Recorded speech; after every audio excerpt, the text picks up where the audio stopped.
The notion that we should all be taking liver pills and eating organs is very present within the carnivore community. And when I first started out on the carnivore diet, I bought into this idea, literally.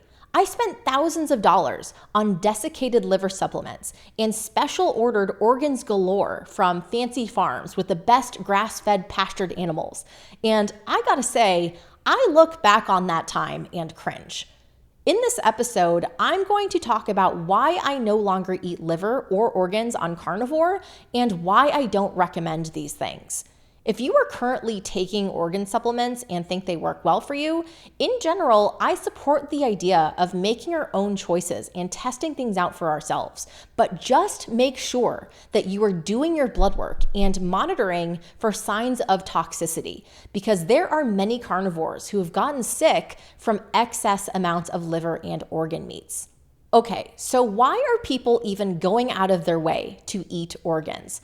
The idea is that these are the most nutrient-dense parts of the animal and thus are powerful supplements that can improve health. Some people just straight up eat organs as part of carnivore. They'll add organs to their ground beef taco meat or make pate. Some people eat organs raw. I know a lot of people in the carnivore community, because liver and organs taste so nasty, they freeze little bits of raw liver and just swallow it like a multivitamin. I tried this myself and I couldn't do it for very long. And then there are people who cannot deal with the taste of raw or cooked organs, so they take desiccated organ supplements in pill form. That is eventually where I wound up after many failed attempts to cook edible preparations of organ meats, and after I got sick of trying to swallow small bits of frozen organs. The health claims from these organ pills are staggering. They are touted as nature's ultimate multivitamin and claim to help protect against allergies, increase your fertility, support the immune system, support your thyroid, and so much more. And this ultimate multivitamin claim is arguably true. Organs like liver do indeed have a wide array of nutrients. Even just the B vitamins alone, liver has B1, B2, B3, B5, B6, B7, B9, and B12, among other vitamins and minerals like copper, zinc, and iron. However, the human body has upper limits of what it can safely tolerate for some of these vitamins and minerals. If you look up vitamin overdose or vitamin toxicity, you will see that this is actually a thing. It's called hypervitaminosis, and it is a toxicity caused by the excess consumption of vitamins and causes numerous side effects like blurred vision, ulcers, swelling of the bones and bone pain, and peeling skin, with different nutrient overdoses causing different symptoms in different parts of the body. The issue here is that there are water-soluble vitamins and then there are fat-soluble vitamins. Water-soluble vitamins are not easily stored in the body.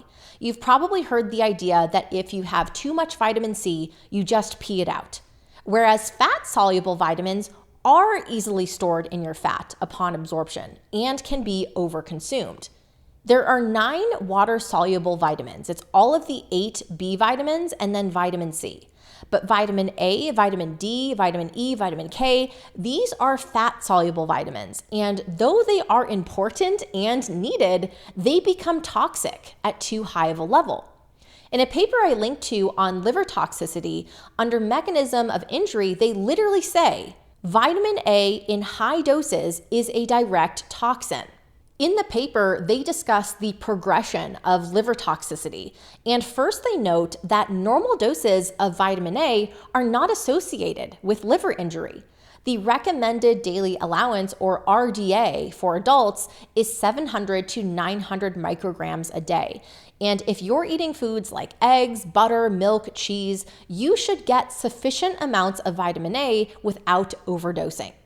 But when you start regularly consuming foods like liver that are very potent sources of vitamin A, you risk toxicity and its corresponding negative health symptoms as a result. And if the toxicity continues for too long, you risk irreversible liver injury.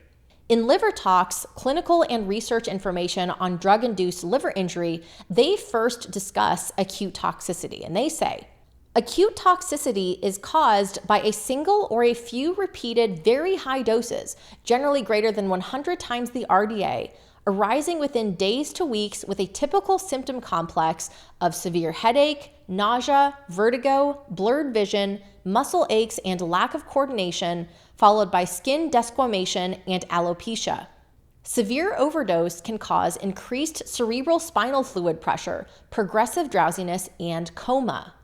Then they say, chronic hypervitaminosis A usually arises 3 months to many years after starting moderately high levels of vitamin A, generally 10 times the RDA, and is marked by dry skin, chelosis, gingivitis, muscle and joint pains, fatigue, mental dullness, depression, and liver test abnormalities.